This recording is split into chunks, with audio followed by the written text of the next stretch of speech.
Hi, welcome to icon news. నేను మీ సతీష్. ఈరోజు మనతో పాటు ఒక విశిష్ట అతిథి ఉన్నారు. ఆయన ఆంధ్రప్రదేశ్ కాకతీయ సేవా సమాఖ్య కార్యదర్శి వెలగా కోటేశ్వరరావు గారు. వారితో మాట్లాడుతూ ఏపీ కాకతీయ సేవా సమాఖ్య రైతుల కోసం ప్రత్యేకంగా చేస్తున్న కార్యక్రమాల గురించి ఒక్కసారి చర్చిద్దాం.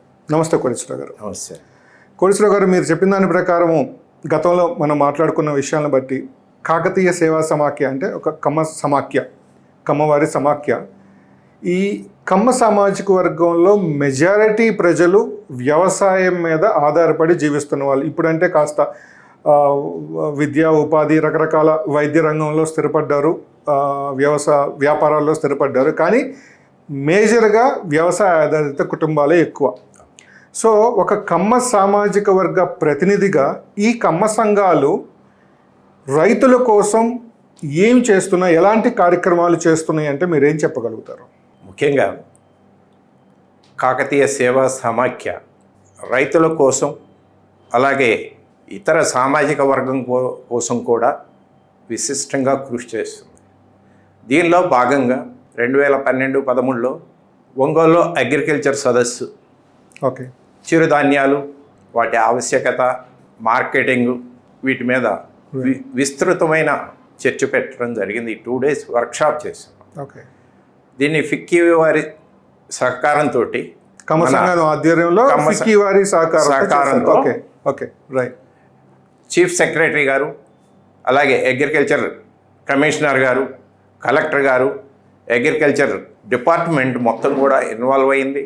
అదేవిధంగా మేము ఇతర పంటల మీద నష్టపోతున్నాము అనే ఆలోచనతోటి, రైతుల్ని ముందుకు తేవాలనే ఆలోచనతోటి ఈ చిరుధాన్యాలని ఇంట్రడ్యూస్ చేసి దీని ద్వారా వేరే వాల్యూ యాడెడ్ ప్రోడక్ట్స్, దీని నుంచి మనం ఏమేమి ఉత్పత్తులు తయారు చేయవచ్చు, ఎలా మార్కెటింగ్ చేయవచ్చు, ఎక్కడైతే మనకు మార్కెటింగ్ ఫెసిలిటీస్ ఉన్నాయి అనే విషయం మీద విస్తృతంగా చర్చ జరిపాం.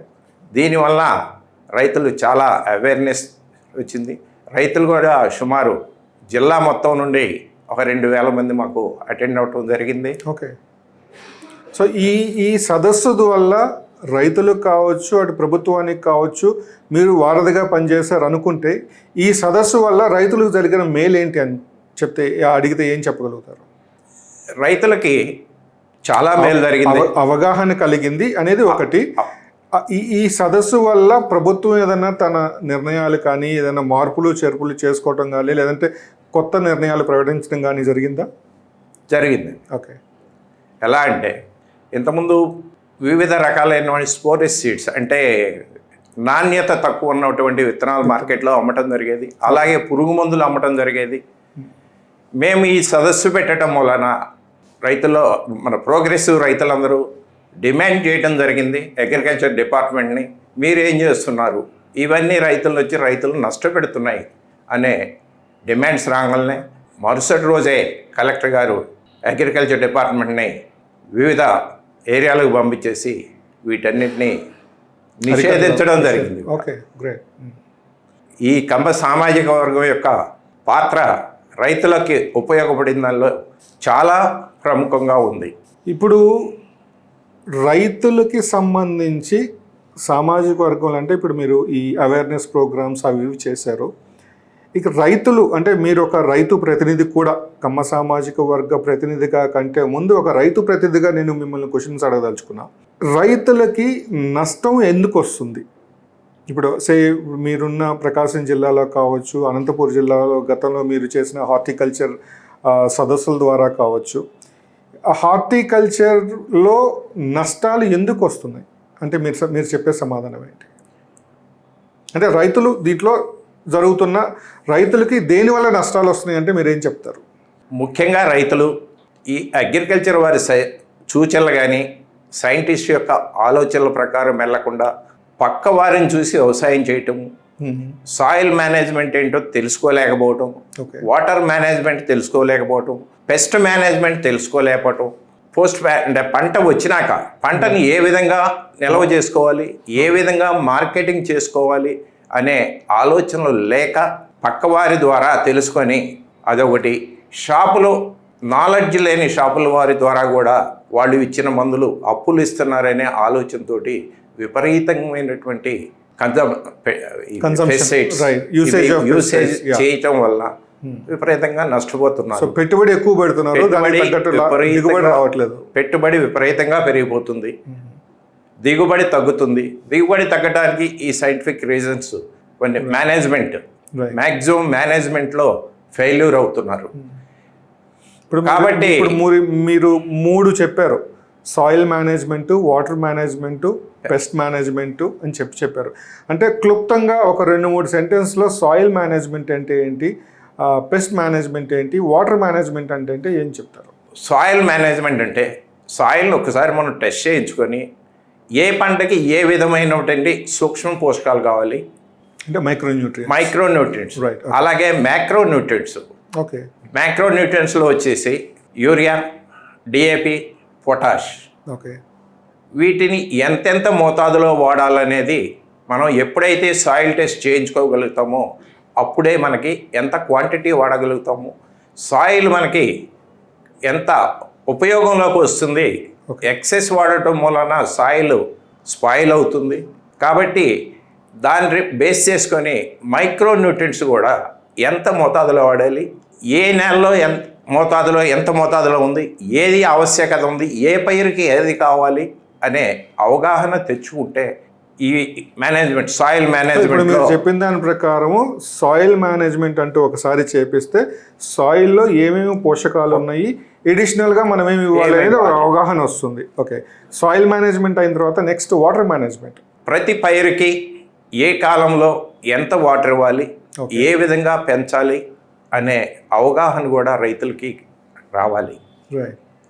వీరు అవగాహన లేక విపరీతమైన వాటర్ ఇవ్వటం కానివ్వండి, కొంత వాటర్ షార్టేజ్ ఉన్నప్పుడు దాన్ని కట్ చేయటం కానీ, దానికి సఫిషియెంట్గా తగిన మోతాదులో వాటర్ని ఇవ్వలేకపోవటం వల్ల పైరులో ఎదుగుదలలో తేడాలు వస్తాయి. సో ఇది వాటర్ మేనేజ్మెంట్ కరెక్ట్గా జాగ్రత్తగా ఎంత మోతాదుకు అవసరమో అంతవరకే ఇవ్వాలి, తగ్గినప్పుడు దానికి తగ్గట్టుగా ప్రత్యామ్నాయ చర్యలు ఏమైనా తీసుకోవాల్సి వస్తుంది. నెక్స్ట్ పెస్ట్ మేనేజ్మెంట్ అంటే ఇప్పుడు పెస్ట్ మేనేజ్మెంట్ గురించి మాట్లాడాలంటే చాలా పెద్ద సబ్జెక్ట్ అది, కానీ క్లుప్తంగా ఎటువంటి పరిస్థితుల్లో ఏమి చేస్తే బాగుంటుంది అనేది మీ అభిప్రాయం? పెస్ట్ మేనేజ్మెంట్ సీజనల్ డిసీజెస్ కొన్ని ఉంటాయి. చిన్న పైరప్పుడు సకింగ్ పెస్ట్ ఒకటి వస్తుంది, దాన్ని కంట్రోల్ చేసుకోవాలి. అలాగే పెరుగుదల ఉన్నప్పుడు ఈ ఫ్లవరింగ్, పూత, పిందె వచ్చేటప్పుడు పురుగు వస్తుంటుంది. ఆ పురుగుని కూడా కంట్రోల్ చేయాలంటే మనం ఈ లింగాకర్షక బొట్లు దొరుకుతుంటాయి. ఏ పురుగు వస్తుంది, ఏ మందు వాడాలి, ఎంత మోతాదులో వాడుకోవచ్చు అనే విషయాలన్నీ మనం ఈ పెస్ట్ మేనేజ్మెంట్లో కరెక్ట్ చేసుకుంటే పెట్టుబడి తగ్గుద్ది, మంచి దిగుబడి రావడానికి అవకాశాలు. ఇక్కడ నాకు ఒక చిన్న ప్రశ్న. ఇప్పుడు నేను మెడికల్ స్టూడెంట్ని కాదు, నాకు ఒళ్ళు నొప్పులను, జ్వరమనో, దగ్గనో, జలుబనో వచ్చినప్పుడు ఒక మెడికల్ షాప్కి వెళ్ళి బాబు జలుబు ఉంది, దగ్గు ఉంది, ఏదైనా మెడిసిన్స్ ఇవ్వమంటే ఇస్తారు. అది ఎంతవరకు పనిచేస్తాయా చేయవా అనేది కూడా నాకు క్లారిటీ లేదు. కేవలం ఆ మందుల షాప్లో ఆ వ్యక్తిని నమ్మి నేను తీసుకొస్తాను. అలాగే మీరు కూడా వ్యవసాయంలో పెస్ట్ వచ్చింది ఆర్ ఫంగస్ వచ్చింది, ఈ ఫంగిసైడ్స్, పెస్టిసైడ్స్ వీటికి సంబంధించి ఏది మంచిది కాదు అని ఎలా తెలుస్తుంది? అంటే కేవలం కంప్లీట్గా ఆ ఎరువుల షాప్ వాళ్ళ మీద ఆధారపడి అంటే వాళ్ళు ఇచ్చినవి తీసుకోవటమేనా, లేదంటే మనం ఏది వాడాలి అనేది ఎలా మనం నిర్ణయం తీసుకోవాలి? ఎప్పుడైతే రైతులు ఈ దుకాణాల మీద ఆధారపడి అప్పు తీసుకోవడం మొదలుపెట్టారో ఈ స్పోరియస్ పెస్టిసైడ్స్ అన్ని మార్కెట్లోకి వస్తున్నాయి. అంటే నాణ్యత తక్కువ ఉన్న మందులన్నీ వస్తున్నాయి. దాన్ని మనం ప్రివెంట్ చేయడం కోసం ఈ మధ్యకాలంలో గవర్నమెంట్ కూడా ప్రతి షాపు ఓనర్కి ఒక సర్టిఫికేట్ ఇష్యూ చేస్తుంది. సెంట్రల్ గవర్నమెంట్ వాళ్ళది, హ్యూమన్ రిసోర్స్. వారు ఒక 1 year ప్రోగ్రామ్ ఇచ్చేసి ఈ మేనేజ్మెంట్లన్నీ నేను చెప్పినటువంటి soil management, water management, pest management గురించి షాపుల వారికి అవగాహన ఇస్తుంది. కానీ షాపుల వాళ్ళు స్వలాభాపేక్షతో కొన్ని మందులు రైతులకు అంటకట్టడం జరుగుతుంది. వాటిని తెలుసుకోవాలి అంటే రైతులు కూడా ఎంతో అవేర్నెస్ తెచ్చుకోవాలి, కొనుక్కున్నప్పుడు బిల్లు తీసుకోవాలి. ఒకవేళ అవి మంచివా కాదా అన్నప్పుడు డిపార్ట్మెంట్ వాళ్ళ దగ్గరికి వెళ్ళి ఒకసారి సజెషన్ అడిగి అగ్రికల్చర్ డిపార్ట్మెంట్ వాళ్ళు అగ్రికల్చర్ డిపార్ట్మెంట్ వాళ్ళు వాళ్ళ దగ్గర సజెషన్ తీసుకుంటే దీన్ని చాలా వరకు మనం నిర్మూలించవచ్చు. వ్యవసాయకు సంబంధించిన కార్యక్రమాల్లో మీరు అంటే మీ సంఘాల పాత్ర అంటే ఇప్పుడు చెప్తున్న దాని ప్రకారము చాలా సమస్యలు ఉన్నాయి రైతులకు సంబంధించి. సో మీ సంఘాల ద్వారా రైతులకు మీరు ఏం చెప్పదలుచుకున్నారు? ముఖ్యంగా ఈ సామాజిక వర్గంలో సుమారు 80% అందరూ వ్యవసాయం మీద ఆధారపడి ఉన్నారు. ఇప్పుడిప్పుడే కొంతమంది చదువుకొని వివిధ రంగాల్లోకి వ్యాపార రంగాల్లోకి వెళుతున్నారు. ఉన్నటువంటి మిగిలిన రైతులకి మనం ఇచ్చే సందేశాలు, వాతావరణాన్ని చూడండి, వాటర్ సోర్స్ చూసుకోండి, లేబర్ ఓరియంటెడ్. ఇవాళ లేబర్ విపరీతమైన ఖర్చులు పెరిగి ఉన్నాయి. ఏ పైరు వేస్తే మనకి లేబర్ తగ్గుతుంది, ఏది మార్కెట్ చేసుకోగలుగుతాము, ఏ పంట అయితే మనకి బ్యాలెన్స్డ్గా మనం నష్టపోకుండా ఉంటామనే ఆలోచనతోటి రైతులకు కొన్ని మేము సలహాలు ఇవ్వటం జరుగుతుంది సామాజిక వర్గం. సో భవిష్యత్తులో కూడా మరిన్ని సదస్సులు ఏర్పాటు చేసే ఆలోచన ఏమైనా ఉందా? అవును, ఇందాక మీకు చెప్పినట్టు ఒక ప్రకాశం జిల్లాలోనే కాకుండా అనంతపూర్ జిల్లాలో కూడా మేము సదస్సు ఏర్పాటు చేసాం. అక్కడ కూడా అది హార్టికల్చర్ హబ్గా అప్గ్రేడ్ చేయటం జరిగింది అనంతపూర్ని. అదేవిధంగా అన్ని జిల్లాల్లో కూడా మా యొక్క సేవా కార్యక్రమాలని రైతులకు ఉపయోగపడే విధంగా ముందుకు తీసుకువెళ్ళాలని మా యొక్క ప్రయత్నాలు మేము చేసుకుంటూ వెళ్తున్నాం. మీరు ఇప్పుడు చెప్పిన దాని ప్రకారం సాయిల్ మేనేజ్మెంట్ అనేది వ్యవసాయంలో చాలా కీలకం.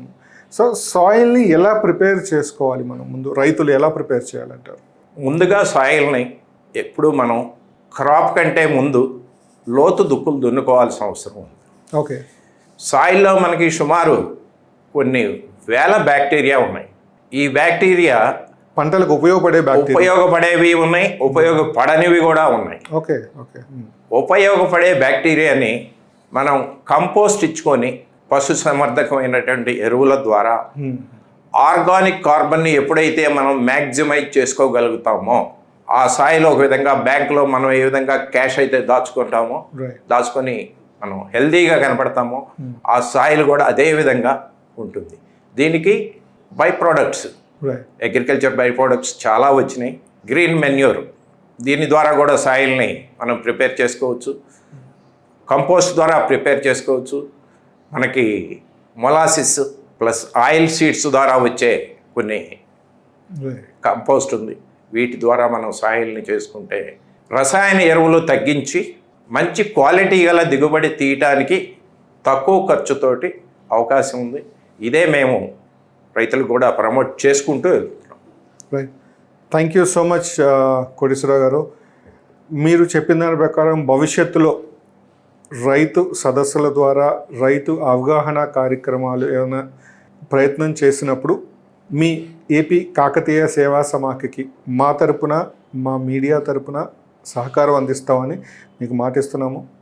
చూశారు కదా, ఏపీ కాకతీయ సేవా సమాఖ్య కార్యదర్శి వెలుగా కోటేశ్వరరావు గారితో ఈరోజు కార్యక్రమం. మరోసారి మరో అతిథితో మళ్ళీ కలుద్దాం. అంతవరకు ఓకే, థ్యాంక్ యూ.